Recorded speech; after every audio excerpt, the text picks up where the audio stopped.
On the way in here, actually, so I was talking to the Uber guy, and he's told me, we started talking about guitar and different things, and then I said, what do I do is this research stuff. And in the end, he turned out that like the last book that his like dying father wanted him to read was The Being of Infinity. No way. And it took a while to figure out, like, are we talking about the same book and everything? So the last thing I did is I sent him my like video on The Being of Infinity. And he's like, I have been putting it off because I didn't want, it's like emotional. So go figure. That's astonishing. I've never, in all the years that I've been sort of promoting David's work, I've never met someone in the wild. It's always been sort of coordinated or online or something, but I've never met an Uber driver. I've never seen anyone sort of just reading the book on a train or anything like that. I'm waiting for the day. I should say, welcome to the Conjecture Institute podcast, where again, we're continuing our series of interviews with the Conjecture Institute Fellows. And today, very exciting, we are in Austin, Texas, hence why things look a little bit different, and with Carlos De la Guardia. So far as I know, the only person actually applying what I would regard as real epistemology to the question of how to develop AGI. Welcome, Carlos. Yeah, glad to be here. Might begin with a thing that I keep talking about all the time on my own podcast. So we're going to presume that the audience here doesn't listen to any of my other work. And so we're going to go with the bare basics, because what we share, aside from a deep interest in the work of David Deutsch and Karl Popper, is the ongoing debate that has absolutely captured social media, in particular X, the distinction between AI and AGI, and whether or not people are making progress on reaching AGI. Can you tell me why your approach is different and how the other approaches that are going on, because there's a lot of them going on out there at the moment, seem to be doomed to failure if what they're trying to do is actually create AGI? Yeah, if I were like to zoom out, I kind of think that a lot of approaches are sort of a bottom-up approach with like technical stuff that works to some degree. On like ChatGPT works for some definition of works, and I think you can think about trying to improve that along various metrics. And so that's a very technical-minded thing to do, and there's a certain power to that. But I think that my kind of approach is very top-down in the sense of ignoring all the technology that exists, like just what do you need to achieve at a high level? And I may be quite poorly placed to do the technical side of that. I don't know, but just trying to figure out like what does it look like to have an intelligent system. And so I think that's my question. So what are the fundamental processes that matter, and kind of like seeing the landscape of how those processes can be achieved. How does evolution do it? How do AIs do it? How do we do it? What is the possible landscape of all these things? So that's what I'm kind of curious about. So I don't know if I have like a knockdown argument of like, oh, this approach will definitely fail or whatever. I'm trying to like map it out and see like, okay, what's more powerful, what's less powerful. Not us, Popperians, although I don't want to put us on some sort of pedestal, but other people who have philosophical discussions about AI or indeed anything, they want to talk about what their starting points are. What are the definitions? What are we actually referring to when, for example, we talk about AI or use the word intelligence there? Do you have a definition or a way of coming at that concept of intelligence that either tells us that what is called AI at the moment genuinely is a form of intelligence, or is completely misnamed? I kind of feel like there's a, my picture of things is sort of like that there's two core processes, at least, like to start off with. One of them is just like how you create novelty, and secondly, once you've got some stuff, how do you distinguish the good from the bad? And so that's kind of like the core processes that I think of as intelligence. But it's a little bit like the question of like life. It's like if you try to say what is life, you get kind of into, it's not that illuminating eventually. But when you start talking about like, well, it seems like life involves like energy and it involves replication, and you can talk about it in these like lower level processes, and those make sense. And so I think the same thing for intelligence, where I'm like, okay, well, the things we call intelligent do these two things. They make some stuff, and then they figure out which of the stuff they made is good. And you can do those two things in like better and worse ways. You can imagine like making new stuff by like putting a bunch of letters into a bucket and then shaking it up and pulling out some letters and making a word out of the letters you just pulled out. That's a way of taking some stuff, making a new collection of them into a word. And some version of that could work out really well and often produce good stuff, and other versions of that could usually, in that mixing process, produce something which is mostly crappy. Happens never to produce a new thing that's good. So there's better and worse versions of these two core processes of novelty generation and then sort of assessing the quality of things. And so like natural selection does it one way. It's like, hey, we're gonna have a genome, we're gonna mess up the letters of it, and that's gonna be our novelty generation process. And then having done that, we're gonna do natural selection and eat the ones that are slow. And so that's one version of this two-part process. So it seems to me like the criteria for checking whether something is better or worse is significantly harder and more mysterious than the first part of what you said goes into intelligence, which is the generating of the novelty. After all, if you have that bucket analogy with all these letters in there, a random fistful of letters is going to be novel, new, never before seen in the history of the universe. But it's whether or not that string of random characters is, by some criteria, better than some other random string or new string. I think there's complexity in both sides of the thing, because there are better and worse ways to generate new ideas, and one of the bigger distinctions, maybe one of the biggest distinctions between a good and bad process is one where, suppose you could only make new words by combining individual letters. That's one way of making new stuff. It's going to generate nonsense words a lot of the time.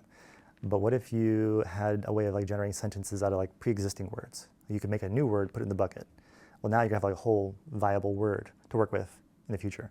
Whereas if you didn't have the ability to make a new word and stick it in the bucket, you'd have to hope that your random letters occasionally made that word again by chance.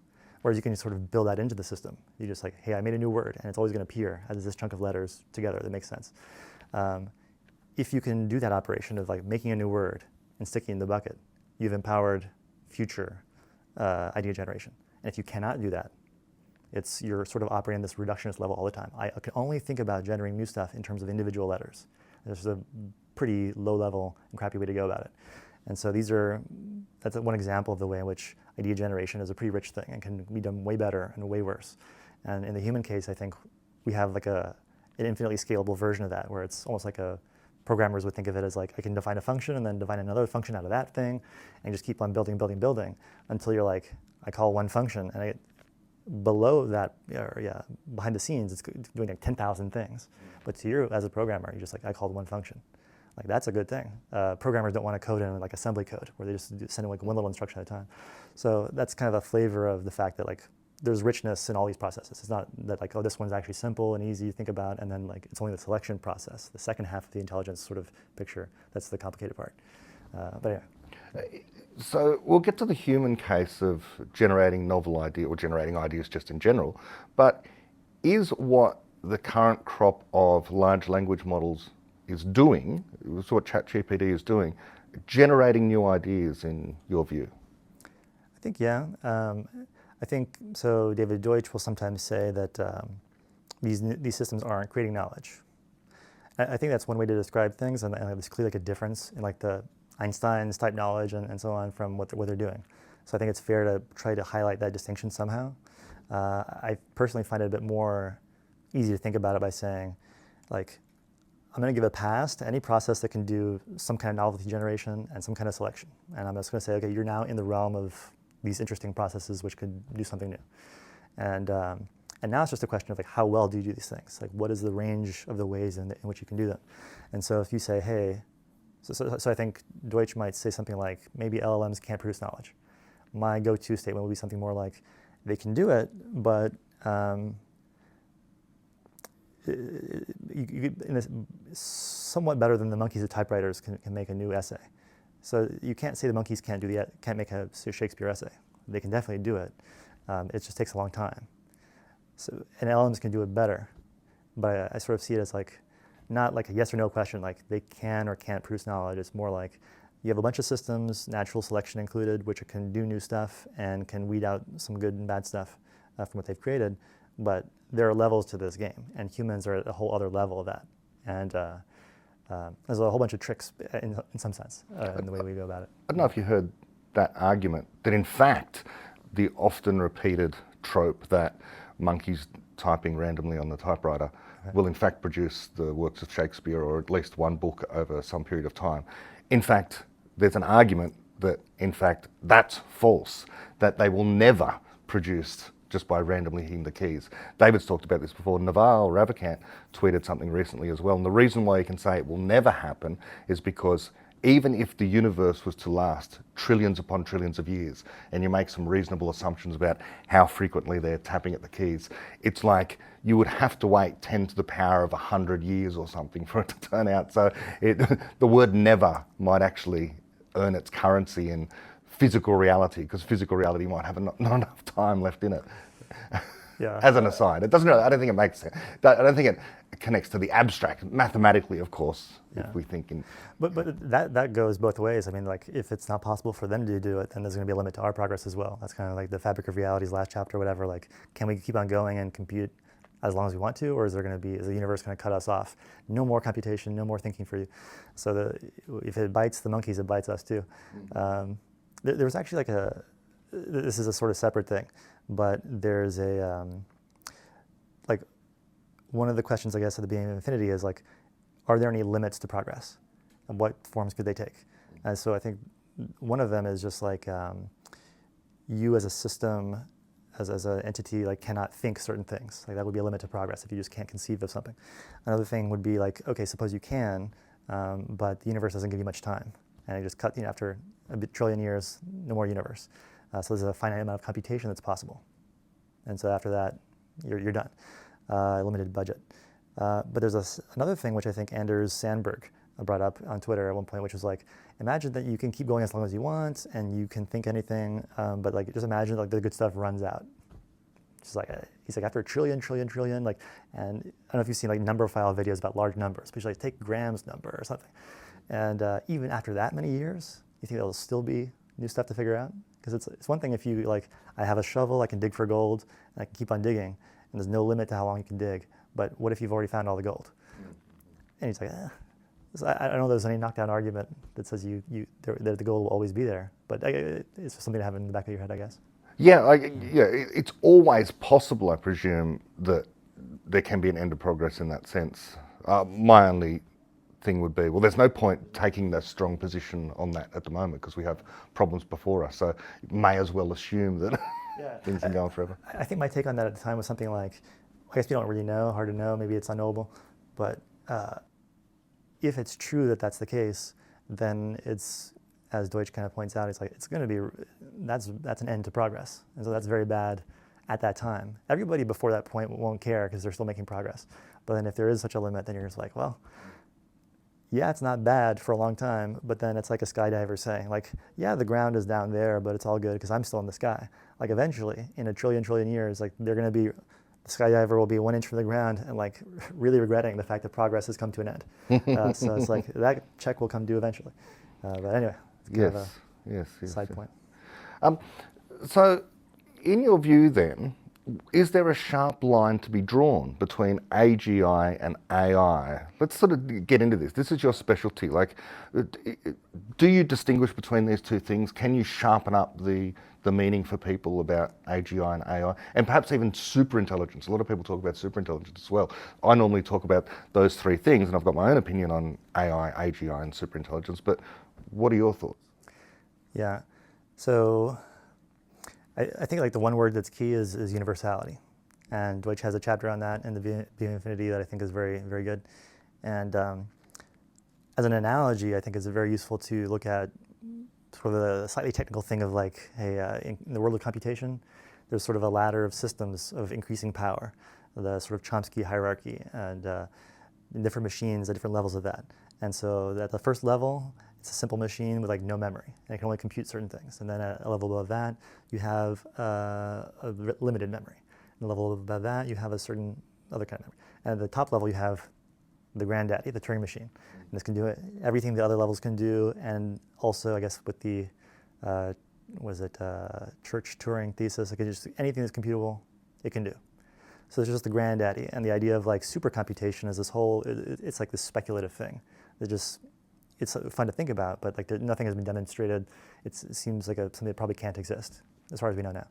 So that model is roughly a good analogy for, I think, what happens in the mind, potentially. That's kind of like what I would think about. And so it's like, the Turing machine isn't what we are, so it's just an analogy in this case to some degree, or it's there's a connection. But this shows that it's possible, at least in principle, to have a system that, like a Turing machine, is just the best you can do. You can make it faster, you can make it bigger, but like there's nothing above it. So it's certainly possible from a computational perspective for there to be such a system like that.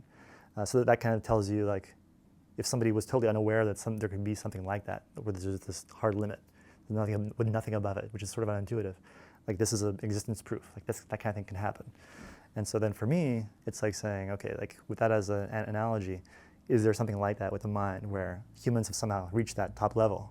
There is no level above that.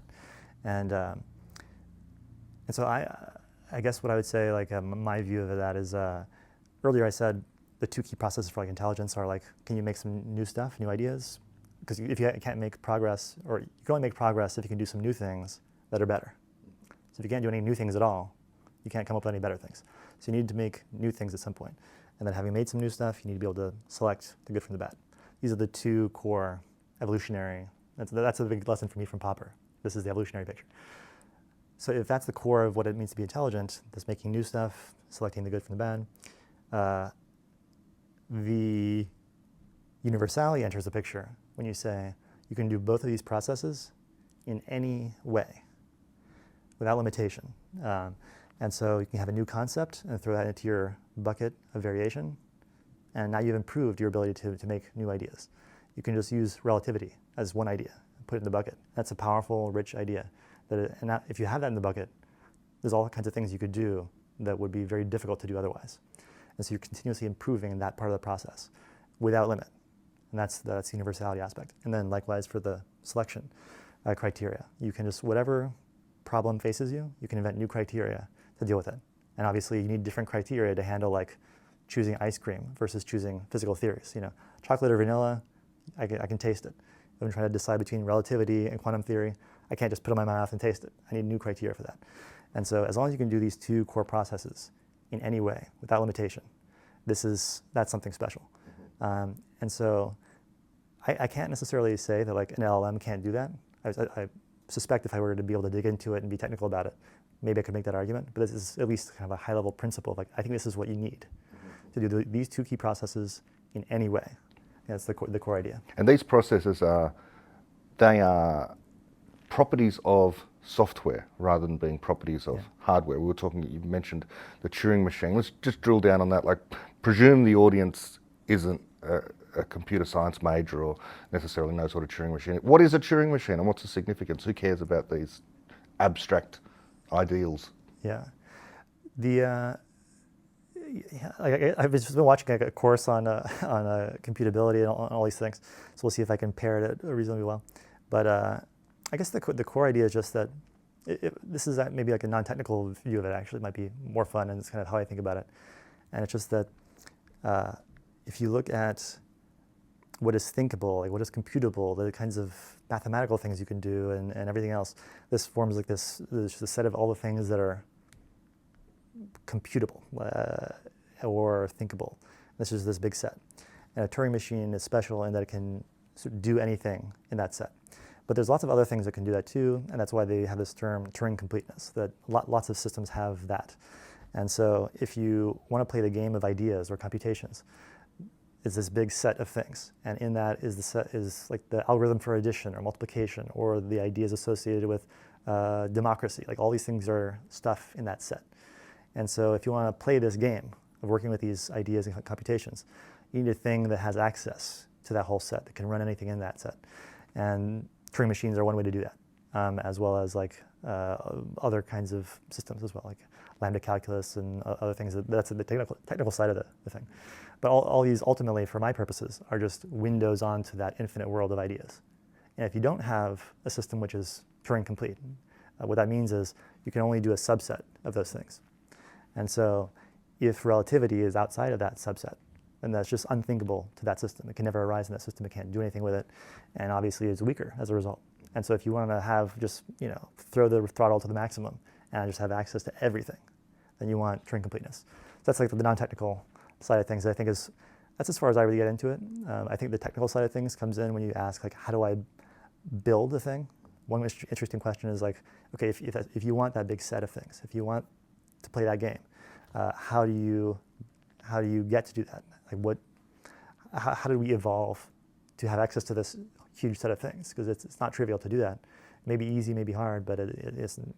Yeah. Anyway, how you do that is the technical side of things. But some people would say you're being reckless because there's a real danger in making progress in AI to a point where we might get AGI that we lose control of, or that isn't aligned. People like to talk about whether or not the system is going to be aligned morally with us or aligned with our objectives or our goals. What's your response to someone who's concerned, who has genuine concerns about the direction AI is going? Could it take over? Are you worried about what anyone else is doing? Presumably you're not worried about what you're doing. yeah. Well, I think if you back up and ask, like, why should you be worried about something? You'd say, well, I'm worried about it if it's like really good at like doing stuff, especially like killing everybody, and then also it's really different or bad at morality. So that's the kind of the two things. If it's an ant and it's got different ideas from you, you don't really care. And so there's this question about like morality and capability, and do they go together? Can they be separate? And so on. I think where I kind of land on it is like, if it's true that there are these different kinds of systems and humans are universal and can do anything, and we can have arbitrarily good technology and morality, then we're in this one class of ideas and systems. And if AIs are below that somewhere, then we don't have to worry about the capability beyond, apart from the same way we worry about nukes or something like it. It's just like a tool, be good at making it safe, but it's not the kind of thing that which can like trounce us intellectually and beat us in that sense. So I think for me, as I try to map out the space of like intelligences and so on, my guess is that, I think it's more than a guess, is humans are in this other category of universal systems and everything else is not. And that difference in capabilities is like important for morality in various ways. But many would say it's just a matter of quantity, that waiting long enough, Yeah. adding more nodes, adding more neurons, adding a much larger training library to the existing LLM architecture, using a transformer, you will get, emerging from a sufficiently large system, something that is able to do everything that the human mind can do. Why not? Is that not a reasonable thing to say, that from this LLM, evolution within it that's going on of some kind, given a sufficient amount of compute, as people say, Yeah. then you will get an artificial person emerging out of that. Problems? Yeah, you're just giving me these teeing up, but yeah, if I again kind of zoom out throughout this whole process, I'm kind of like thinking about it from like the sort of the researchy perspective, and I think there's, when it comes to this question of what can a system do, there are really two or maybe three questions that are like really important that I think shape the whole discussion. One is what can arise within the system? Like, do you have access to that full set of computations and ideas? That's a really important question, because if you don't have full access to that, then it's not Turing complete. Then it's very weak from the outset. It's never going to get where it wants to go. And then the two other questions which are really important is, can the system converge on like true and useful ideas? Because you could imagine a system which like could like reach relativity and then just keep on going. It's just like that was nothing. It's just like, you made this, you found the gold, but you just threw it away. So a system which could do that would be pretty weak as well. And then thirdly, what is the cost of reaching that thing?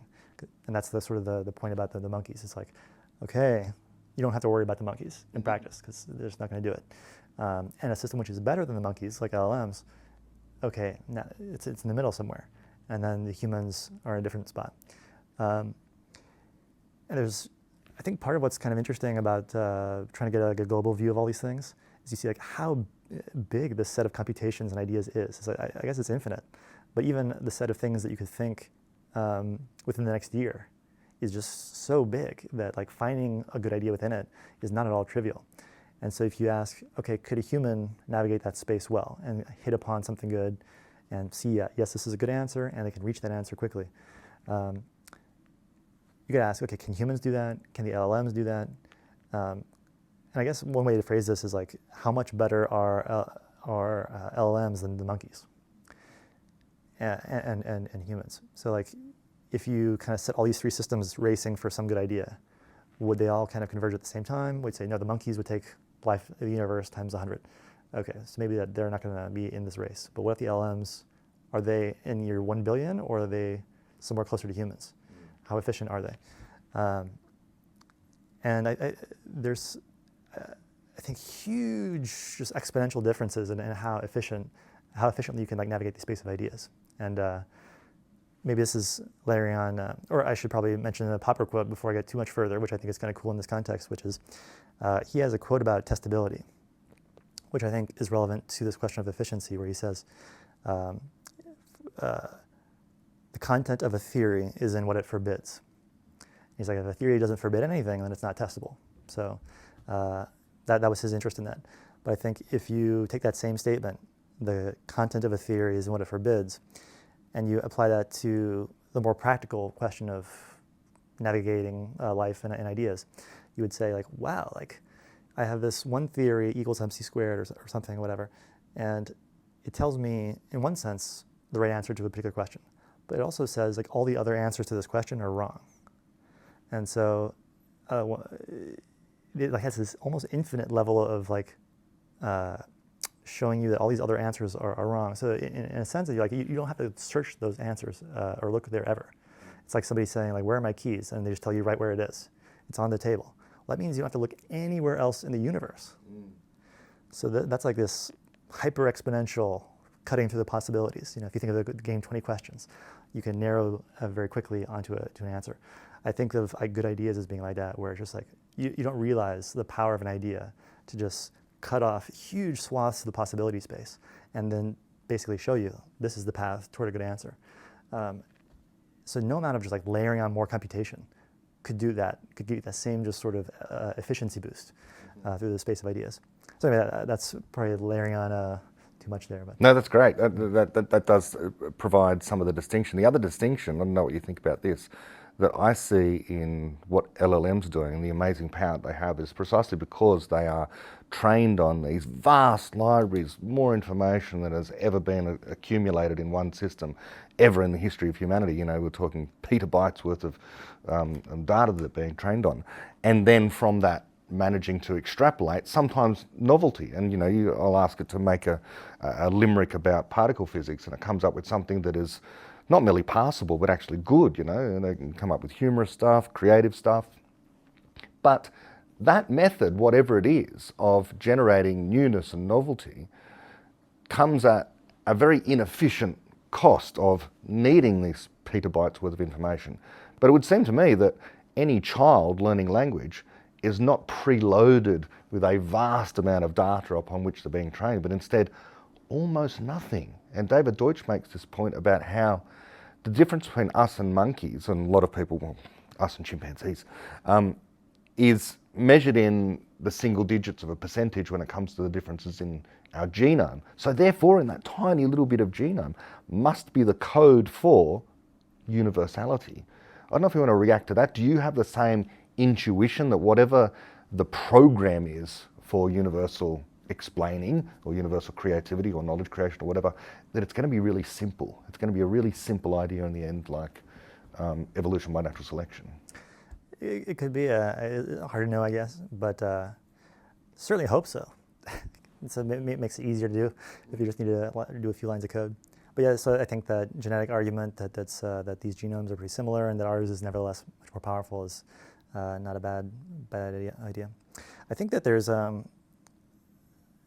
with individual ideas and also going back to this Turing machines from before, there's an interesting simplicity to them that is almost disappointing. I was telling a friend, like, I was looking at his lecture on Turing machines, whatever, and it turns out that, like, if you want to build a machine to do multiplication, it's a little bit complicated.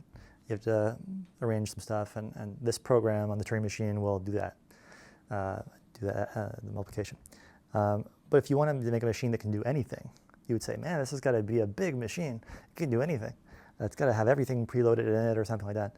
But then it turns out, actually, no, like a universal machine, a machine that can do anything, which you would think would be more complicated than the machine which can do just one thing. Actually, this is exactly the opposite of the truth. And that a universal machine is actually arguably like simpler than most machines that can do like multiplication or something. You're like, how can a machine that can do anything would be simpler than a machine that can just add numbers? But it turns out that the universal machine is universal because it just is extremely dumb. And all it does is say, if you tell me what to do, I'll do it. That's its only skill, is like taking a set of instructions that defines how to do the multiplication algorithm, let's say, and says, oh, you want me to do this? Okay, I'll go and do that. That's all it has to do, is take in a specification and do that thing, and then go back and pretend to be this other machine that's specified somehow. So you say, this machine doesn't know how to do anything by itself. It does nothing by itself. It's the most boring Turing machine in one sense. It can do nothing useful directly until you give it some instructions to follow, and it does that. So that's just a kind of a little example of like, here's an actual system which we can understand at a perfectly detailed level, the Turing machine thing, which is like crazy simple. And yet you're like, the key thing that matters is universality. The thing that gives it to you is this, again, disappointingly simple machine. You look at it and you're like, that's the trick? It's like the magic trick where you see the behind the scenes of the magic and you're like, that's how it does it.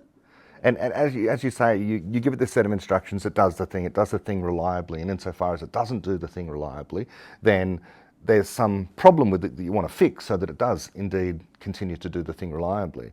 I generally tend to say, well, the pocket calculator is, the thing that you expect to give you the correct arithmetic answer when you punch the keys in. But it's not the thing that's got the problem in the first place. And so although LLMs are lauded at the moment, and I'm exceedingly impressed by the amazing capacity, surprising capacity. 10 years ago I would have argued that no, I didn't expect something to be this powerful to have come along so quickly, but here we are. But the LLM seems to me to be analogous to the pocket calculator in the sense that you're going to judge it by the criteria that it's going to give you reliable, useful answers, and insofar as it doesn't, back to providing feedback so that it does narrowly provide you with the response, data, whatever you want to call it, that you want. But this is not like what a person does. A person isn't reliable in that way. Human beings can be given input, as we are all being given input now, but as David points out, what comes out having been given the input is completely, as output, is completely unpredictable and is always unpredictable. Do you think this unpredictability thing, or this disobedience, sometimes the word's used, is very significant in trying to demarcate between systems that can generate ideas creatively and things that can't? I don't usually think of predictability that much, though I think it's probably all true there. Usually what I think about is this very like selfish gene view of knowledge. And so if you just like think of that as like, okay, I have an idea here, just draw a circle around that. And you can imagine sort of just arrows leaving that idea and affecting stuff. And that's sort of the core picture. And so you'd say of a mind that is just a bunch of ideas like that, all affecting each other. And so my ideas after reading The Beginning of Infinity, that's a bunch of stuff in there, and it's all bouncing around like an ecosystem. And that's one picture of things. And that's a very unpredictable system. It's more like a pinball machine or something. It's just a lot of stuff in there with all these very peculiar shapes and interactions, and it's a big mess. And it's not sort of just like an input-output thing. So that's my kind of model. Sometimes is like a sort of an ecosystem view of the mind. And I guess what's interesting about that, perhaps in the context of like, is it programmable or something? You just give it something and it just does that thing. The thing about an obedient system, I guess, is like, here's one sort of picture if I were to draw a diagram. It's like the human mind is this big ball, big ecosystem with a whole bunch of individual ideas within it, and they're all bouncing around. And they all have some power, and some ideas are powerful, some less so. So that's one picture. Put that to the side. Now imagine a different setup, and you got another big circle with a bunch of stuff in it. If it's obedient in the sense of like doing what it's told, that means you can like sort of put some other idea at its input, and that idea will be more powerful than everything else. Like, so if it's a statement from a parent, it's like, clean your room. Once this little bit of text is presented to the entry of the system, it just always interprets it and does that. And so all the stuff that was inside the system, all the ideas inside the head, are less important. They're subordinate to that little thing that you put into as input. I guess in truth, if you were to sort of combine this and ask like what actually happens to humans when you give them a statement like that, grab the other human circle off the thing, and you'd say, here, clean your room. That's my little input circle. And then inside there'd be like maybe a lot of grumbling, like ideas about like, oh, people telling me what to do, and maybe they eventually clean the room, but in the process, a whole bunch of other ideas they already had in their head are like, I don't like that, here's what I'm going to do to get around this, or whatever. So a bunch of other stuff is happening in there, in addition to maybe it obeying in the usual sense. And do you think a heck of a lot of this computation or refining the selfish gene idea, the selfish gene idea about ideas, that they're kind of competing and presumably the one that survives is the one that by some criteria is the best, is a lot of this going on unconsciously? Yeah, I guess so. I don't have a great understanding of conscious versus unconscious. And more generally, I don't really think about consciousness at all. I usually just think about capability. And so just like, my usual question is like, how does this system get to the moon? I don't necessarily know or care at this point about like whether it experiences stuff. And so if it comes to like, is it conscious or not? I guess my usual thinking about that would be more like, is it something that needs access to a bunch of ideas in the head, in which case probably it's conscious. So you can kind of think about it, bounce it around, and if it's unconscious, maybe it's a sort of simpler process or something. But yeah, I don't have a... Could there be a qualitative, okay, we've got this jump to universality. Could there be a similar qualitative jump to something like superintelligence? I want to go back there because this is what people talk about. So, Elon Musk is worried about it, Sam Harris is worried about it, Nick Bostrom started the real doomerism about, well, we're going to create these systems that stand in relation to us as we stand in relation to the cockroaches kind of thing. Is it possible? Could there be some such qualitative leap above what you're referring to as universality that could lead to what is effectively a super being of some kind that just thinks faster, thinks better, has some qualitative capacity for the generation of ideas that we can't imagine right now? I usually go back to this idea of, on the one hand, what ideas can you eventually create? Or like what is reachable to you? Like, do you have access to the whole space of ideas? And that's one kind of question. And the other question is, how fast? And so I think, analogous to like the whole Turing machine thing of like, there is a top level to this ladder of systems. I think that humans can understand anything. That's the fundamental guess, I guess, of my research. And so if that's the case, then there's no system that can be more powerful than that in terms of like what it can reach. And now it's just a matter of like, okay, can you reach it faster than us? In which case that's like saying like, what if your enemies just had like way more people and they were, going faster? And that could happen. I think, I don't focus too much on like the AI safety stuff, but I guess my answer at the moment is something like, if it's like a weak system that isn't a human, then just be a good engineer, man. Work it out. Do all the things you got to do. Understand your system at a technical level at the deepest possible, and make it do what you want it to do. And then if it's beyond that, if it's a human level thing that can think anything, well then, kind of following Deutsch, like we already have Western culture and all these things, and that's kind of what it takes to have creative minds that don't want to kill each other. This is kind of a side point, but I was just reading a book that I think Deutsch recommended. Andy Weir's book, what was it, the Hail Mary, Project Hail Mary? Anyway, it just reminded me of this because I'm reading it now. At one point, they want to send a ship on like a 4-year journey, but they're worried that they have to put everybody in a coma because otherwise they would kill each other in this 4-year journey that's in a tight space. And they like cite some kind of fictional research, I guess, from the Russians saying like we put people in a confined space and they want to kill each other. But anyway, that's sort of the planet, and so like. You put a bunch of people on a planet, and maybe they want to kill each other, or maybe they don't, and maybe that's what our culture has sort of figured out. It's like you put a bunch of people in here, and we figure out how to collaborate or just be separate, and I'll buy some stuff from you, and that's all we have to do, and so we have a way of interacting that works, and it's a hugely complicated culture and developed over hundreds of years, and sort of that's the argument maybe for what it takes for universal systems that can think anything and that can be extremely powerful to not want to kill each other. So we kind of solve that problem in some sense. Yeah. It can be always better, but. If a system is universal and can think anything, then doesn't that imply that the system must therefore be conscious? After all, within the set of all things that can be thought is also the taste of vanilla would be a thought, or the blueness of the sky would be a thought that would be possible. So in solving the problem of how do we create a system that is able to think anything that can be thought, wouldn't we also solve this hard problem of consciousness? I don't see the connection, but I don't think about consciousness that much. Get Chalmers in or somebody, I guess.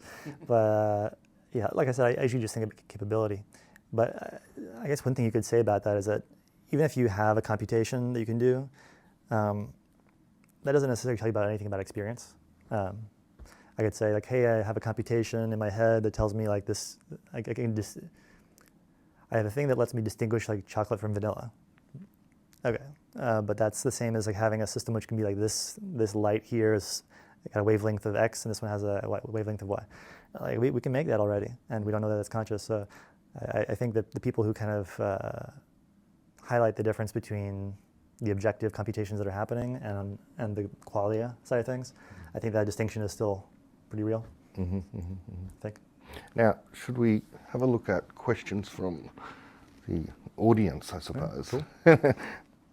All right, well, let's have a look at the contents of your book. Firstly, how's the progress with the book? When can we expect the book? I know every author hates being asked this question, but how's it going? I feel like it's going well recently.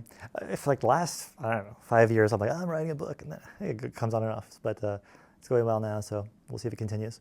Hopefully like a year, that'd be cool. It could be half that, twice that. I don't know. We'll see what how things go. But yeah, I feel like in a way I'm kind of gathering sort of last 5 or 6, 7, 8, 9, 10 years of research there and kind of pushing it into something readable.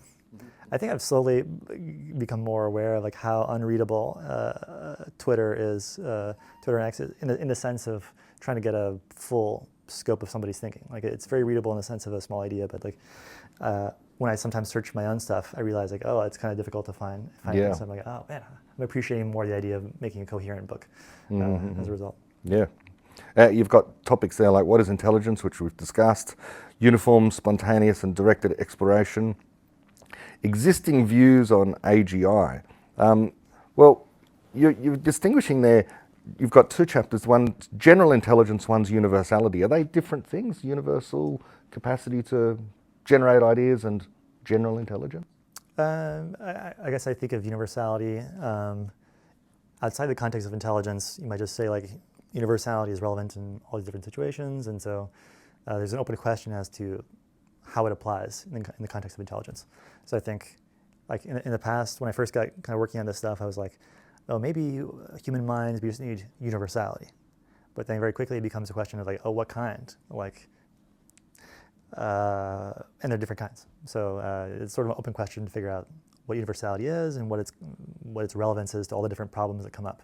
And like I mentioned earlier, one of the core views I have is that on the one hand, you need to be able to come up with new ideas and then distinguish the good from the bad ideas. And so universality is relevant to both because you want to be able to do both of these very important processes in any way. And the any way is a really important piece of that, not just in many ways.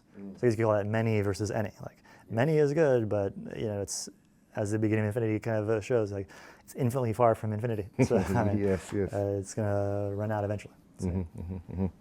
Yeah, well, someone asked me recently, what's your response to this? If we're always at the beginning of infinity, in what sense is it meaningful to say we're making any progress? After all, we're always infinitely far from infinity. Oh yeah. Well, I guess it's kind of like the political question of like, there's no perfection, but does this horse beat this one? It's so that's kind of thing. Hey, how many kids died this year? I think it was less than last year. That's pretty good. So. Yeah, we're always infinitely far from infinity, but we're not always the same distance from zero. Yeah. So, abstraction. There you go. That's a part of your book. In what sense do abstract things exist? What is an abstract thing, and in what sense do they exist over and above atoms and electrons? To some degree, like that's above my pay grade, or I'll leave it to Deutsch to kind of go into like the what exists and in what sense. But like for me, my question is usually, to some degree, my research is kind of taking the beginning of infinity and saying, okay, there's all these points. How do they apply to the questions of the computation of things? How do we, in practice, compute the progress we want to make? Well, one title for the book might be, it probably won't be this, but it was one title I thought of, which was that is a variant of Popper's book of the logic of scientific discovery. So that's the logic of it, and I was wondering, maybe I should call it like the computation of scientific discovery. Because it's again saying like, okay, there's all these things that are true that you could say like about abstractions and so on, but I'm interested in like, how does it get used as a tool to like accelerate your progress?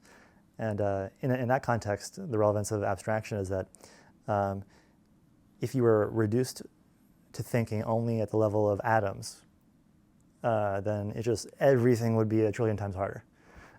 If I wanted to ask like, hey, could you move this chair? I couldn't say, move this chair. That's a very high level concept. I can only refer to atoms. So I have to say like, take these atoms, and I would have to list like trillions of them, and then say, apply some forces here. And to simulate what would happen, I would have to simulate trillions of atoms. Like if I press this area of the chair, would the whole chair move? You have to simulate trillions of atoms to answer that question. But if I can just say, move the chair, and the chair is relatively a solid object, which moves when you push one side of it.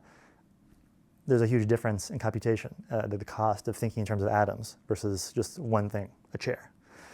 So to me, that's the relevance of abstractions. It's like, man, if you have them, you can do a lot of thinking with very little cost. And in some ways, like I think I kind of put that on Twitter at one point, which is like, it's impressive how much progress humans make and how few steps it takes us, because we're operating at these higher level ideas. So that's kind of my usual lens on that kind of stuff, abstraction and so on.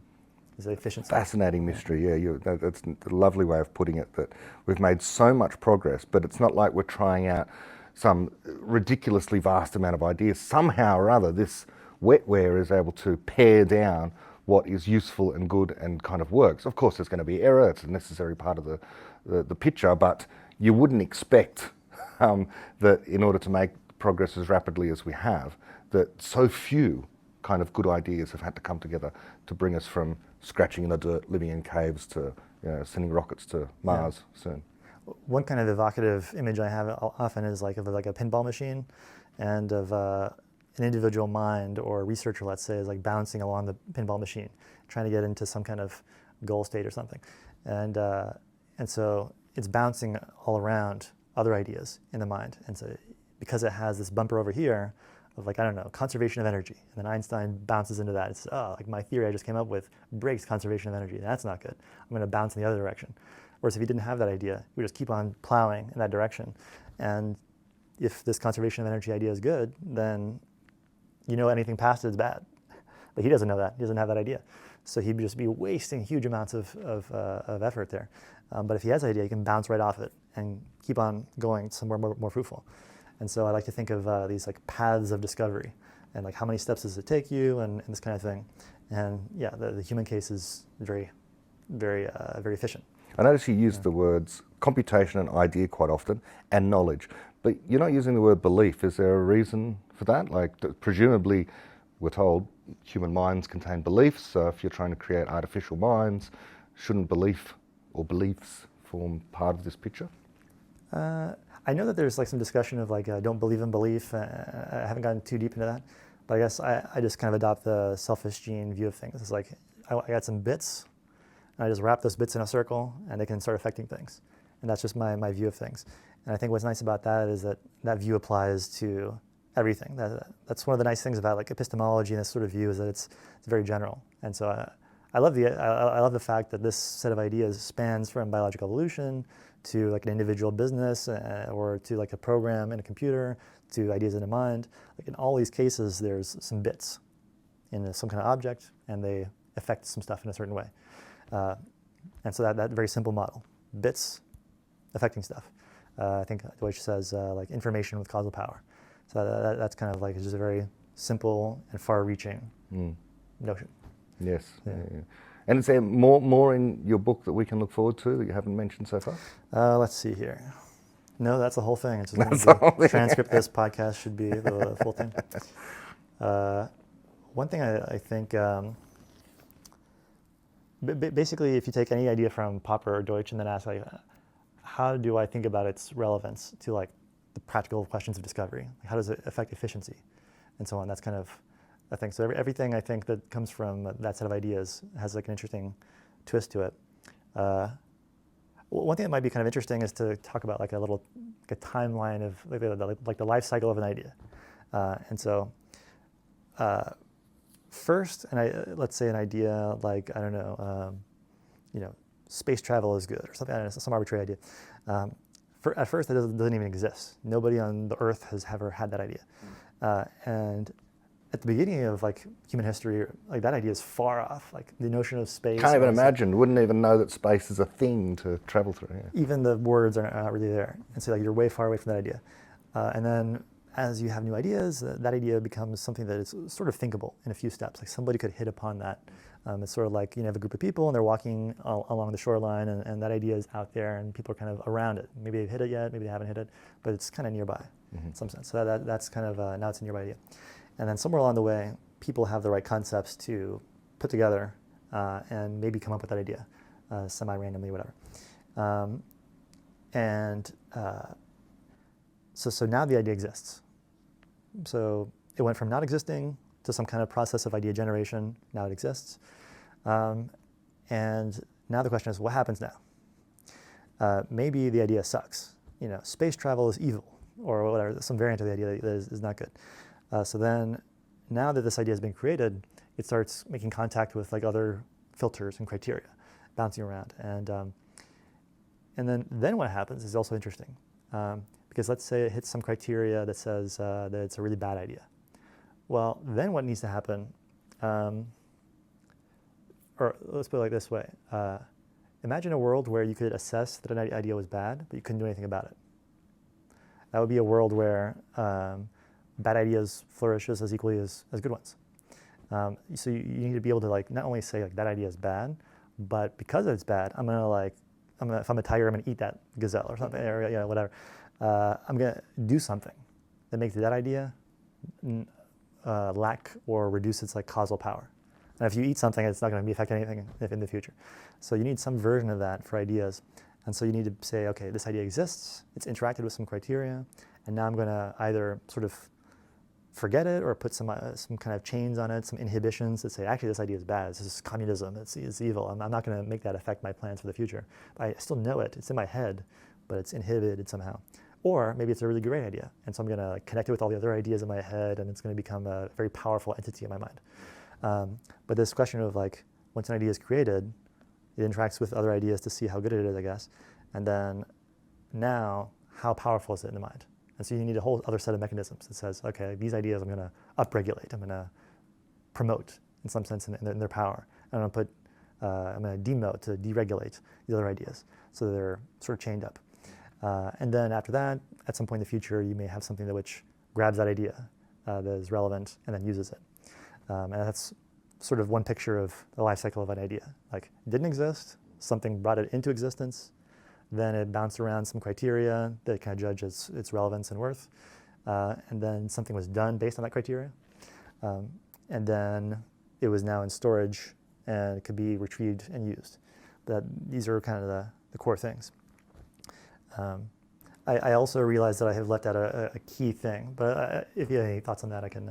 No, I think you're really hitting the nail on the head there about the evolutionary idea. People generally think about knowledge in a different way to what we're talking about, and the generation of ideas in a different way to what we're talking about. But you're pointing out that you do have a whole bunch of ideas that are kind of bouncing around, bouncing off each other, and there must be some sort of selection process there of survival of the fittest idea by some criterion. But yeah. You want to say more? So as I kind of plotted that out, I was realizing that I've kind of left out this core idea, which is that before I mentioned that novelty generation is one big thing, and then distinguishing the good from the bad is an important thing. So I said that there's basically two things, but really there's three, arguably. And I like to describe this almost as like the leap from Darwin to Popper, where Darwin said, hey, there's variation in selection, and that's what I mentioned already. But then Popper introduces this other idea of problems. And I like to think of that as like maybe attention. So the idea is that if you have not only variation, not only selection, but a third thing, what it does is it sort of takes in information about the situation that you're in and then decides among all the options I have, all the ideas I have, which of them are relevant to the situation, which I will then use to generate new ideas and see which ones are good. And so if I'm playing golf or something, then the relevant thing will be golf stuff. And so I'll be ignoring all my notions about whale song and uranium and think about the golf stuff. And so if I need a new idea, it'll be drawn mostly from the golf ideas. And then its quality will be judged mainly in terms of will it help me play golf or whatever. And so I'm taking from my million ideas, 100 for those evolutionary processes. And if I didn't have that ability to judge what was relevant, then obviously I'd be thinking like, hey, how do I play a better golf game? What about the uranium? If I put uranium in a tiger and then whatever. It's like, you're way off base, man. This is not going to be helpful. That's pulling from all your ideas, most of which are irrelevant to any given situation. And so with Popper, he was thinking about it in the context of science and so on. So like, you'd say, oh, hey, if I'm interested in making progress, how do I efficiently find a new theory that's good? A good place to start would be somewhere where it says like, we have these theories and they don't make sense together. Wouldn't it be great if we could make sense of them together? Or some new theory that didn't have this conflict. My interpretation of that is something like, because these two theories conflict, and I have a separate idea that says there are no conflicts in reality, this tells me something is wrong right here. And that right here part is the important thing. Because I know anything can be improved. That doesn't tell me where. So if something tells me right here is the problem, I can focus all my resources on that, which is, again, it's the same thing as like the thinking about uranium inside of tigers or something. Those are not useful approaches. So if I can tell me right here, that's great. And I think that Popper mainly talked about sort of like maybe logical conflicts between theories, but more generally, if any fuzzy notion that something is interesting or confusing, whatever, like anything like that biases you or pushes you towards some area rather than another, it does that function. So it says you have lots of ways you could try to make progress, but narrow your focus, narrow your attention in this certain way, and generate new ideas in a certain way, and test those ideas in this certain way. The golf analogy, that will help you. And again, it's like that will make like this exponential improvement in your ability to make progress when you can do stuff that's relevant. If you hire somebody and they're always thinking about random stuff that's unrelated to the problems you're working on, you're like, dude, you are wasting everybody's time. You're going to be here for a million years. Maybe you hit something interesting, but probably not. So if you have very sophisticated, precise things to tell you, man, this is a great place to work on. You're going to make a lot of progress potentially if you can focus in this area. That's again one of like I think in my book I'll call it something like like the better angels of efficiency or something, but you get huge benefits from that. And if you remove that, man, you suck. So how did you get here, metaphorically speaking, being a person schooled in Popperian epistemology? How did you find Popper? How did you decide you're going to focus on AGI? What were you doing beforehand? What was your training? What was your previous job? That kind of thing.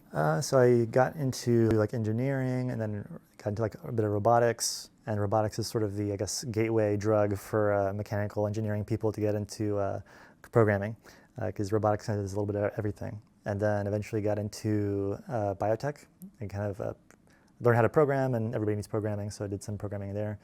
And I remember just getting maybe more into like longevity research is what it was mainly about. And I sort of see AGI as kind of a continuation of that, where it's like, one of the things that appeals to me about AGI research in this context is that it's got like these deep explanations of like knowledge and the self-esteem view of knowledge and all these things that span all kinds of different levels. And with biology, narrowly, like it's very messy. And so every time you try to do something in my old job, it's just like, man, there's just like lots of little details and very few far-reaching explanations of things. So I think I got a little bit bored of that kind of domain of knowledge. But I did like the emphasis on like longevity research. And I sort of see AGI research as a bit of that, where it's like, if you understood how the mind worked, maybe you could like move it to like new hardware. And so, and that would be, we already know how to copy information and so on, and keep it alive for indefinitely.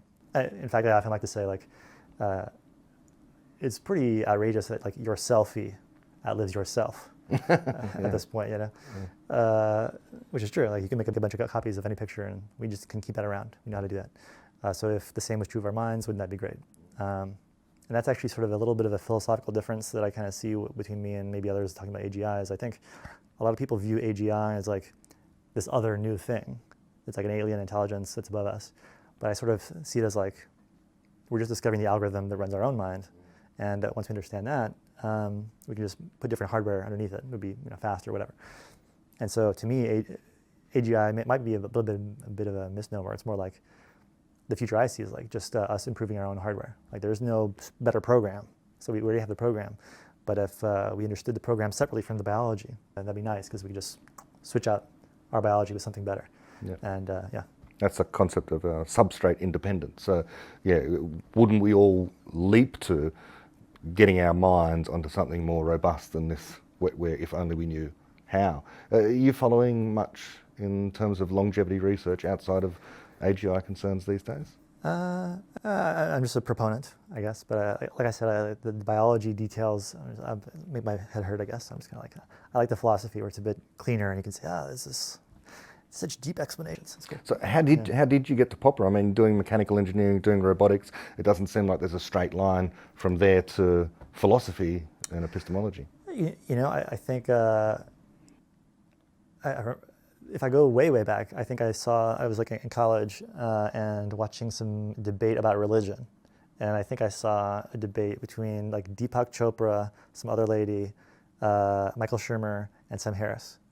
And then I had never seen Sam Harris, and he made a lot of sense in the religion debate. And it seemed a fun listen. So I remember getting into his stuff, and then eventually he did a podcast with David Deutsch, but that was actually, I'm even cooler because I saw David Deutsch's stuff before that, because he had on like the side of his website, The Beginning of Infinity, as like currently reading. Yes, yeah. Ironically, then like 2 years later or something, he has Deutsch on and says, I haven't finished your book. I was like, I finished it. Yeah. I found out about it from you and I finished it. But go figure. But so that's kind of how I found out about it. I was like, oh man, this is very cool. So. Yeah, Sam Harris is the gateway drug to Deutsch, and then Deutsch leads to Popper, and yeah. It sounds like, what is it? It sounds like some sort of religious thing. Deutsch, yeah. Harris leads to Deutsch. Deutsch leads to salvation. Let's have a look at our questions. We've got questions from the audience, beginning with DG. Is the act of understanding equivalent to selection, or is there a deeper layer beneath selection?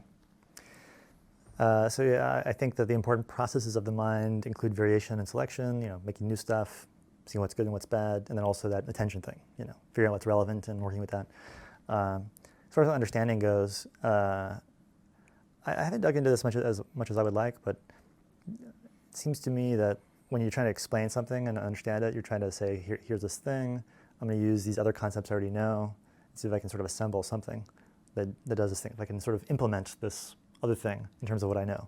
And so if somebody says, if they were like a coder or something in programming, they'd say, I want an addition algorithm. And so then you would say, like, oh, do I know how to like take notions of variables and other things to make addition happen out of these lower level concepts? And then if you can do that, then you'd say, oh, I think I've understood or implemented that thing. But it's probably like a little bit of a fool's errand maybe to like try to like define understanding in some sense, but it does come up. I mean, Deutsch has said on more than one occasion, the human brain is a computer, get over it. And he's debated people like Martin Rees, and obviously Martin Rees is brilliant. He understands computational universality, understands that all physical processes are computable in some way, but nonetheless, he holds up understanding as the thing that separates what the human mind is able to do and all other physical processes. So on that basis, I think in a similar way to Roger Penrose kind of argues that somehow or other this is a refutation of the fact that the brain is indeed a computer because it can do something that other computers, for whatever argument they have, can't. Namely, it can understand, and Rees actually said explicitly in a little, wasn't so much a debate, discussion between the two of them, Deutsch and Rees, he did say, understanding is not a computation. What do you think about that?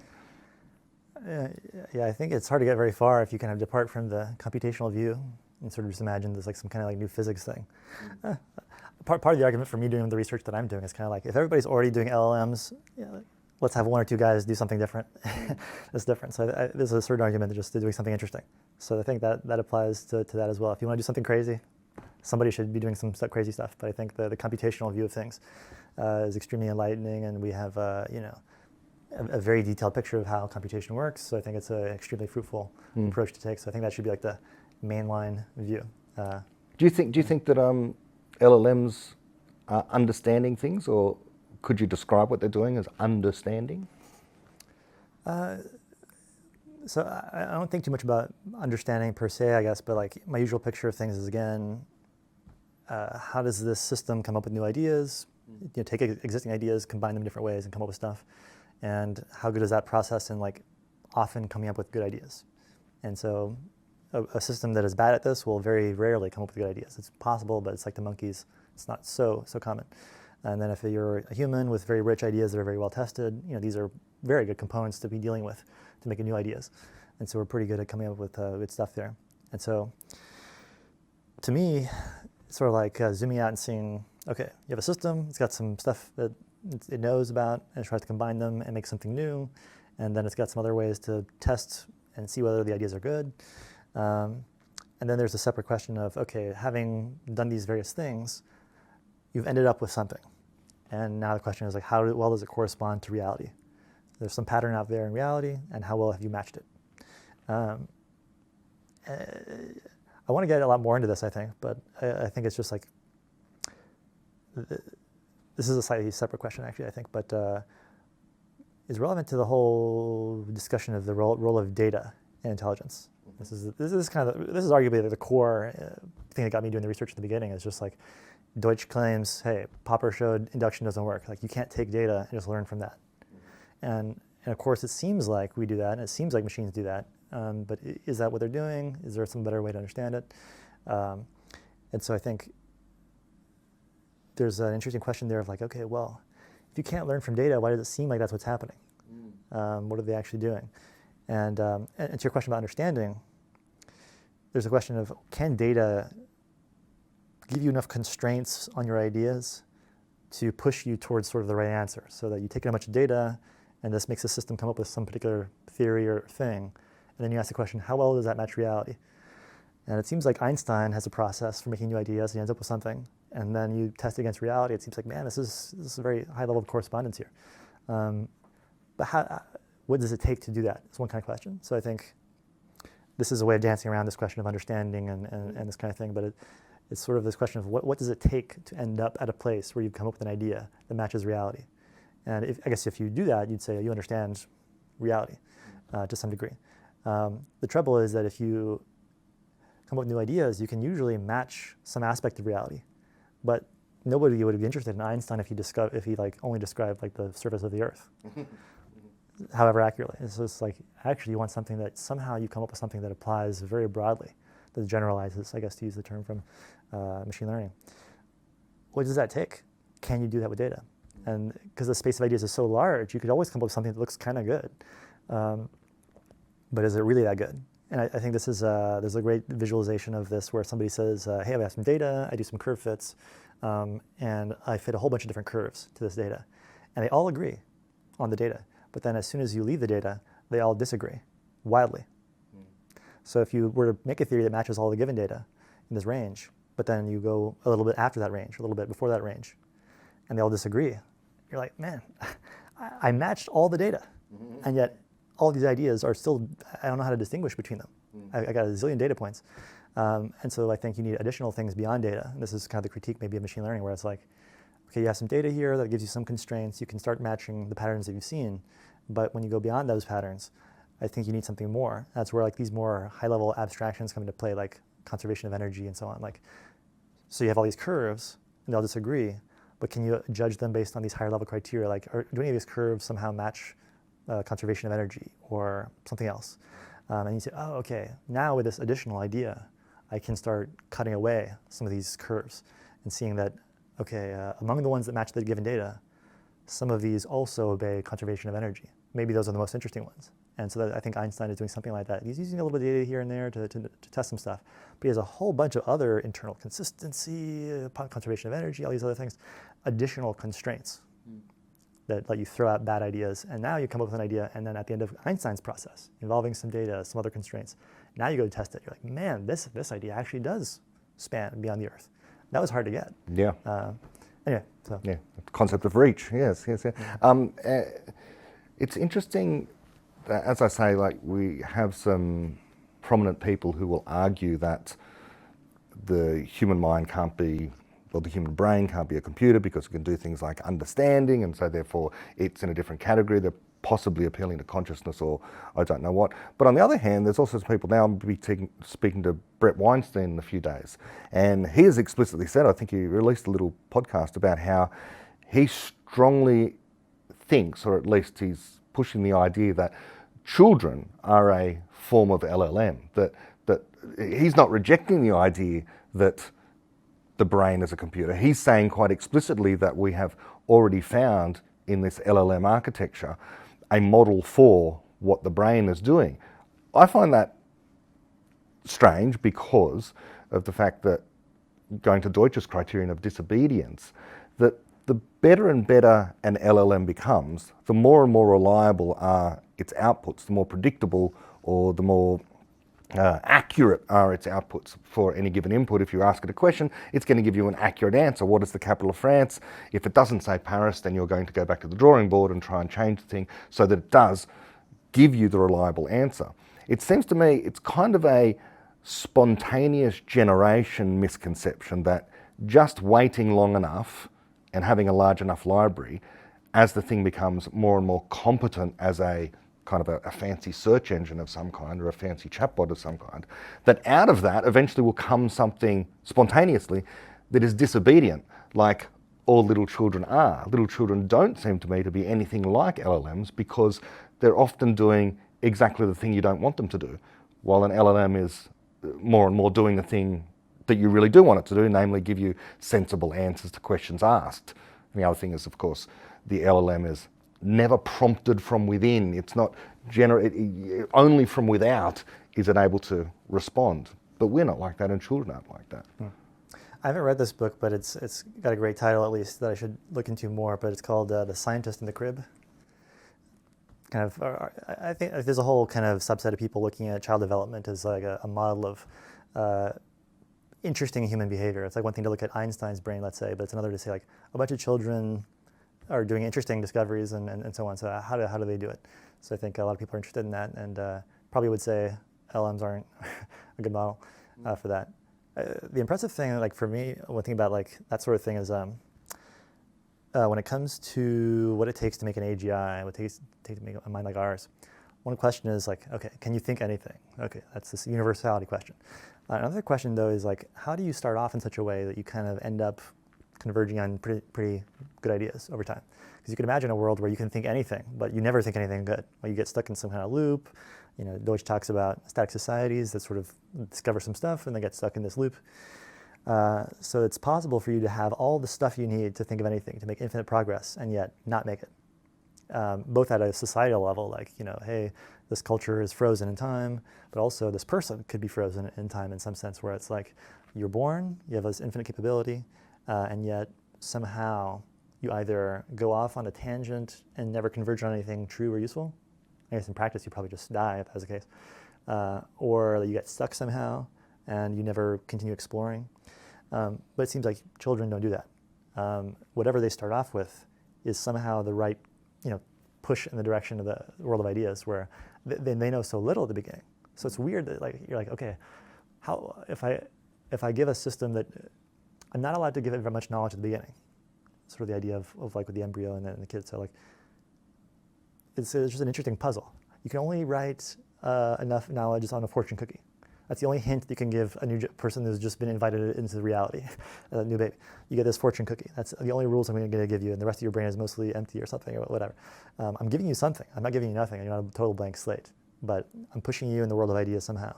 And you can imagine the fortune cookie being an evil one that gets you somehow, you know, this just is not good. But the one we seem to get is good, and all the kids sort of grow up and mostly figure stuff out and enter the world, the big world of ideas, and hit upon the good stuff. Despite everything you've said there, nonetheless, people still do push back against this idea. I think the example you've given there is a demonstration of the fact that we can think anything that can be thought. We can think anything about any physical process that's going on. But this is a very poorly subscribed idea. You know, I hear people like, you know, physicist, science popularizer Neil deGrasse Tyson will say that perhaps the next set of laws of physics that we discover will be the last set of laws of physics we discover, not because they're the final laws of physics, but because we'll be cognitively closed, incapable of understanding whatever the successor to this successor of general relativity is. And Sam Harris will say things like, oh, we can draw a graph of computational power from insects through to dogs and chimpanzees, and we're just the next dot, and above us must be more minds that are more powerful than ours. So it's really poorly understood. This deep idea of universality, central to your work, I'd say next to no one really understands it. And even people who are schooled in computer science, who might have an understanding of the universality of computation, when it comes to this other kind of universality, the ability to think any thought, there seems to be a human impulse to want to talk ourselves down, that people want to say, oh, no, we can't understand anything. That's hubris or arrogance, or there's still got to be something wrong with that. Yeah. Yeah, once you have the idea of like, hey, there's these different kinds of computers, some of them are more powerful, and there is nothing above the Turing machine thing. There's just that's the top level. If it's true that all ideas are computations, then if you have and you have a thing that can do any computation, QED, like, you know. Yeah, so exactly. There's some ifs there, so you could try to push back and say, actually, there are other levels of computation. All the computer scientists would go, that's very shaky ground, that's very speculative. We know about Turing machines and all computation runs on them, like trillions of dollars, whatever, are into that. We get that. So if you go beyond that, that's a whole other, you know, speculative game. So that seems like it's a pretty solid part of the argument. And then our ideas computations, maybe Penrose or somebody would say, hey, there's a whole other thing that's non-computational. But again, I think that's a side thing.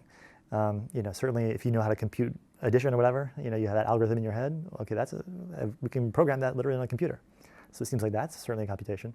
So as long as you view ideas as computations and they're being a most powerful kind of computer, and you just say, hey, ideas run on computers, then if you contain or are that most powerful type of computer, if you have the Turing completeness in the head, you can run any idea in the head. But could it be the case, if I was to steelman Neil deGrasse Tyson's idea, that maybe the human mind is universal, except insofar as perhaps this next set of laws of physics will need to be written down on media, will require memory that far exceeds the memory of our own mind.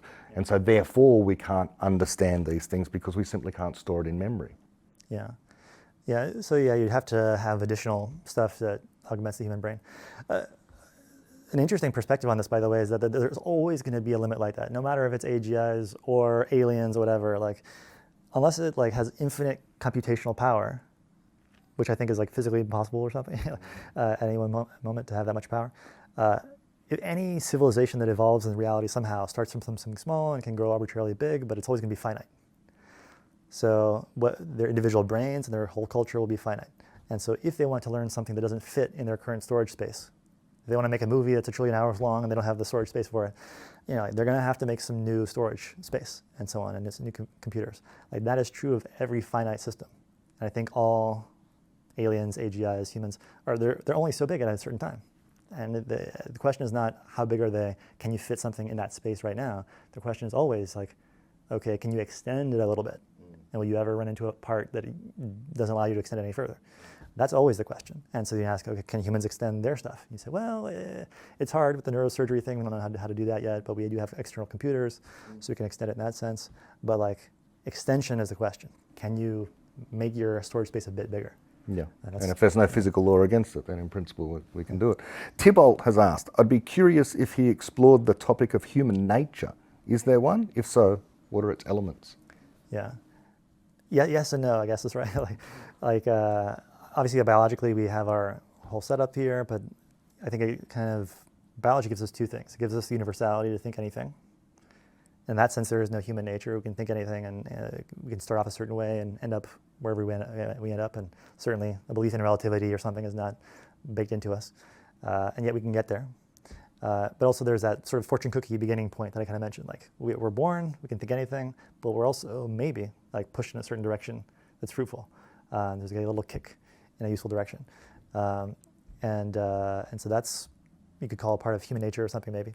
But ultimately I think that the core thing is like, is there a Turing nature or something for a Turing machine that can compute anything? The answer is no. Like it just has access to that whole space of everything. And that is the most important thing about it. So if you were to refer to humans and say, hey, we have legs, feet, we have all these things we're starting with, we're not a blank slate, I would go, yeah. But you're looking at very semi-irrelevant things beside this infinite circle of all the things that are thinkable. Like everything else in reality, all the other animals, etc., don't have that. They have this finite little sphere of things they can do. You know, the squirrels can find the nuts and whatever.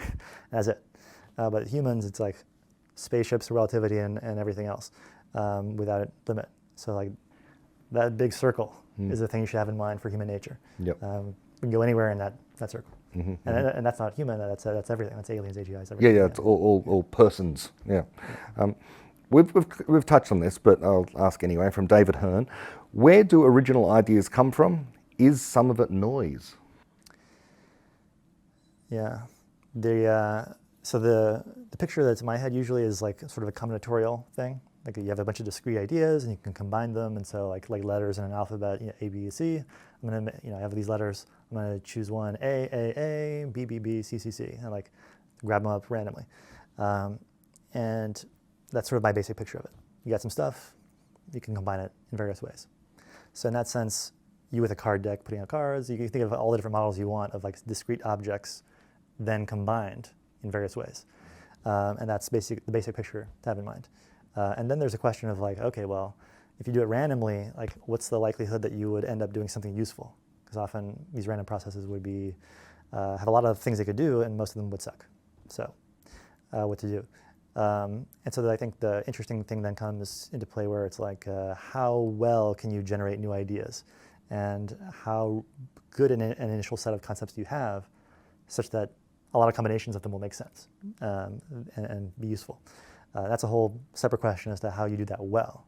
But I think the basic picture is I got a bucket of stuff, I combine it, and then also important is I can add new discoveries to the bucket. You endorsing the bucket theory of knowledge there? Oh yeah, not the bucket theory. What bucket is this? Yeah, there is a bucket, but it's not you're not pouring things into it. I'm adding things to my own bucket. Right. That's the key to have. Yeah. Yeah. And you're selecting things in the bucket as well. Yeah. Fakery has asked, is creativity the same across all domains? For example, is artistic creativity different from scientific creativity, different from personal relationship creativity? Yeah. So at the high level, no, and then the details, yes. So at the high level, all the same things I said before are relevant. You're gonna have to come up with new ideas. You're gonna have to select among the good and the bad of those ideas, and then hopefully use your knowledge of the situation to see like which ideas are relevant to focus on. So like those three things, that's universal. Everything, those things will help anywhere. And I think, by the way, like I think there's like you can give a pretty like one-line argument for each of them. If you can come up with new stuff, then you can't come up with better stuff. QED, like that's true of relationships and everything. If you come up with new ideas and you can't select which ones are good or bad, then you're going to be treating both equally. You know, slapping your partner in the face versus like saying thank you for something. Like these are not equally good ideas, but you would treat them equally if you couldn't distinguish between them. Okay, that's the one-line argument for that. And lastly, obviously, if you can focus on the relevant ideas and ignore the irrelevant ones, you're going to be much more likely to generate good ideas and so on. So I think those three things, just what I've told you, self-contained right there, says these three things you need to make rapid progress in any domain. And then within any domain, the specific ideas you use will be different. Different building blocks, different criteria, different sense of relevance. And you know, in artistic stuff, you might not be able to write down an equation, but you'll have vibes and other things that are very sophisticated. Like, you know, there's a very sophisticated sense of taste, but it's going to be different from the mathematical notion of elegance or equations that you're writing down or these kinds of things. So the details are all different. The larger picture is exactly the same. Yeah. The subject matter is different, and maybe the methods of criticism differ from science compared to mathematics compared to art, but otherwise, you know, knowledge is a unified whole. Tell me about Conjecture Institute. What are the problems with the existing ways that research such as yours might otherwise be conducted, and what does Conjecture Institute add to the picture, and of what benefit has it been to you? Oh, so I don't know about the full funding picture or anything like that, but like my path was basically doing my own tech jobs and then saving up some money, and then just like think for like 5-7 years, something like that. Just like, hey, I had some savings, and then I'll work on my research things and see if I can figure out how to make money at that in sort of a creator economy type kind of way. And I think I was beginning to get better at that. Maybe I'll keep on doing some of that. But yeah, so I funded on my own savings and then try to make some other money. And that's a separate skill set from research, explaining things and all that sort of thing. And so then once basically some buddies said, hey, we did the hard work of going out and finding people who are interested in funding this kind of work. And so, hey, do you want to be involved with that? I said, free money to do the stuff I like to do, please. So it's worked out great, and no constraints or anything, just basically me doing my research and them saying, hey, we want you to do stuff inspired by Popper et al. And have at it. Yeah. As long as you do something, maybe like write a book or something, that the work gets out there somehow. Yeah, we should do the plug here and say that go to conjectureinstitute.org, find Carlos, donate to Carlos or the Conjecture Institute more broadly, because Carlos really is the only one who's taking, as far as I know, this unique Popperian perspective on pursuing AGI. I don't know, do you know of anyone else who's actually doing something way out there in terms of AGI? I mean, I'm not directly connected to the field. I do read some of the papers now and again, but it seems like they're basically, people who claim that AGI is around the corner. You know, Sam Altman keeps saying 5 years, 2 years. Elon Musk keeps saying it's coming, it's coming. We would say, I suppose you'd agree with me, we can't prophesy, we can't tell when it's going to be here. But those people talking about particular approaches seem to be working on the same thing. Is there anyone working on something far out that's similar to yours? Or? I guess the way I sort of see it is like, there's the whole bottom-up universe of, hey, we made some cool tech, let's build it up, and that sort of thing. And I think there's a mainstream there, and I think over like the last, 5-10 years, there's probably always been a sideline that says, hey, there's these other techniques that are important, and the LLMs get all the hype, but that's going to run out of steam eventually, so we need these other things. So I think that's a very common thing nowadays. If you said, hey, what's that meme of the guy standing up and saying, I disagree. Bravely. I think it's very common for people to say LLMs aren't the only game in town, and we're going to need new ideas. And I think even people from like DeepMind and so on would say things like that. So that's pretty common nowadays. And I think people like Kenneth Stanley and Jeff Kloon and other people like that are especially interesting for their work on like open-endedness. So they're like, hey, what if we didn't train something to do one thing? What if we train something to explore and get better at lots of things? So I think there's kind of a rich ecosystem of ideas out there. But again, I think there's still they're in the middle somewhere where they're not purely focused on like improving the existing tech on existing benchmarks. They're sort of in the middle saying, hey, there's some new benchmarks and new ways of thinking about things that are good. And but still, I think there's a pretty rarefied, and a pretty not too many people are at the high level thinking about like what is intelligence fundamentally. By the way, it's hard to think at a philosophical level because it's very easy to BS yourself, I guess. Well, you can make a huge amount of progress by having the wrong ideas in physics. You can make progress in physics. In epistemology, you can make a lot of progress, I presume, in AI as well. It was interesting for me reading that AI 2027 paper. I don't know if you saw that one. It was sort of a doom scenario kind of thing. But it was interesting for me that in explaining the reasons why the current crop of LLMs haven't yet made contributions to, let's say, fundamental physics or science in general, or found cures to cancer and that kind of thing.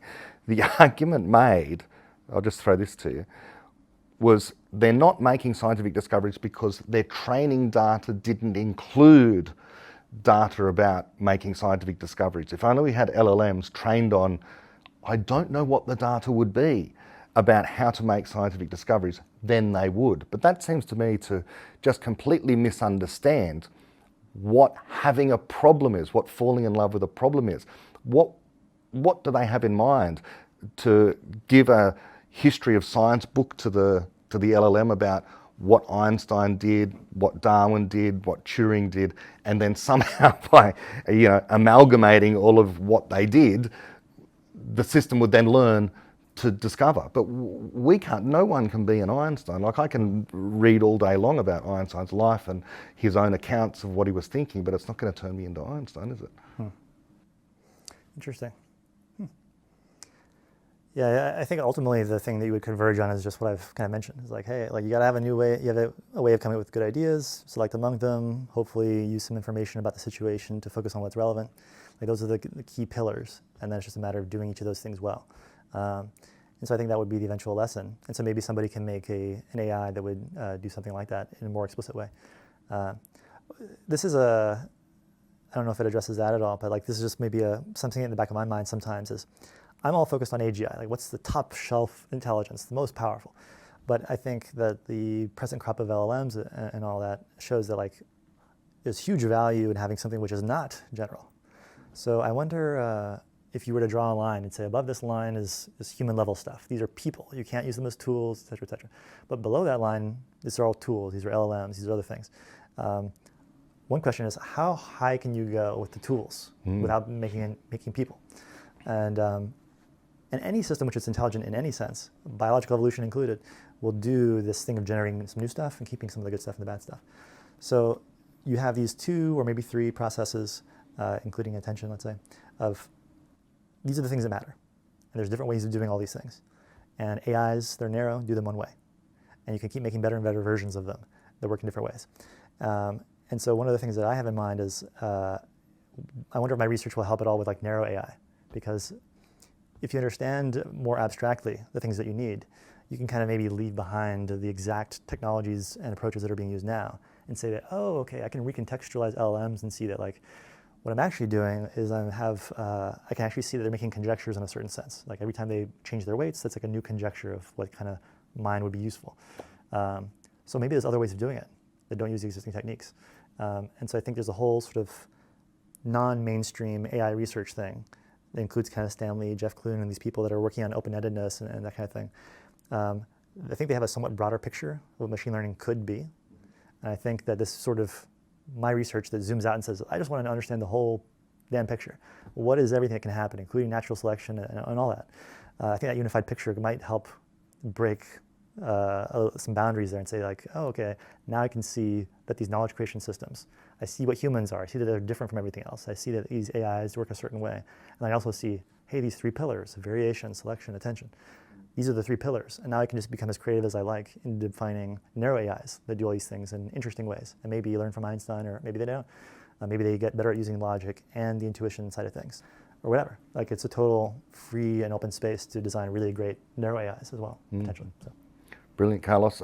Is there anything we haven't discussed that you want to get off your chest? One kind of like fun note to end on might be like the transhumanist sort of picture of things, which is really cool. I think if you understand minds and maybe put them on a new hardware, you start seeing like, okay, we can really improve things in a way. And maybe one phrase I like is escaping evolution. So we have a lot of good stuff from evolution, but I think that as we create new knowledge, the proportion of knowledge we depend on that we got from evolution to begin with will just go down to 0. Like it didn't give us computers, or gave us brains, I guess, but not external computers. We came up with that. And so we created some new knowledge, and evolution, meanwhile, our genomes kind of stay the same. So we keep making new stuff, and that's growing. And we had this stuff from evolution, but that's not changing. And so as we keep learning more and more and more, the stuff we got from evolution becomes almost minuscule and nothing. And eventually we may just like entirely throw it away and just say, hey, we don't even need to have genes anymore in our bodies. And we made technological bodies of our own. And so our eyes, we can have different senses, we can have different bodies, we can have, speaking of qualia, I don't know much about qualia or whatever, but experiences we could certainly change. See new wavelengths, see 6-dimensional reality. These are all things that to mathematicians aren't complicated, but we happen not to have evolved to see in that way and to act and perform in that way. But designers know we could do it. And to a mathematician, a 3D and a 4D vector is no different. So 3-dimensional reality or a 4D sci-fi reality, mathematicians think that's boring. But it's all possible. Yes, as is sometimes said by I think David Naval, genetic evolution was merely the very early prelude to what's going to take over the universe from here on, mimetic evolution. Jaron Lanier, the computer scientist, talking about his early experiments with virtual reality, that you could wear a suit and they could put people into a suit and they could take on the form of a lobster and they could learn quite easily to control all, whatever it is, 10 legs of the lobster. So speaking about, having the experience of 6 dimensions and something like that, I think similar experiments have been done and people actually feel as if they're a lobster. Here I am trying to say, hey, we could live in a Greg Egan sci-fi universe of 10-dimensional non-Euclidean geometry. And you're like, what if we were in a lobster? Yeah, you could do that too, I guess. It's a total no judgment. But, yeah. It will also be interesting if and when the day comes that we can download our minds onto some other substrate that isn't this. What would instincts be like in that situation? What would emotions radically change? And again, that would be a question perhaps I'll end on. We have these drives, we have these sensations given to us by genetics. We feel hunger, we feel too hot, we just have sensations. The AGI, is it going to have a drive in the same way that we have? Because it's not receiving any kind of genetic input because it won't have genes, as you say. That goes back to the whole fortune cookie starting point that you get to the kid. I can imagine there being a bad version of that, and so maybe, but it's got to be pretty simple probably. If it's just a fortune cookie, just make sure you give the new AGI a decent fortune cookie. Just get it kicked in the right direction. It can't be a blank slate. You have to start I don't somewhere. know. That's an open question. Do you need a little fortune cookie, or is nothing enough? If you just shake the whole system randomly, that random permutation will converge on some good stuff and then build on it ad infinitum. Maybe. I don't know. All right, well, thanks, Carlos, so much for being here on the Conjecture Institute podcast. Hopefully we get to talk again sometime, and Nice. I'll look forward to you telling me a little bit more about Austin while I'm here. Yeah, sounds good.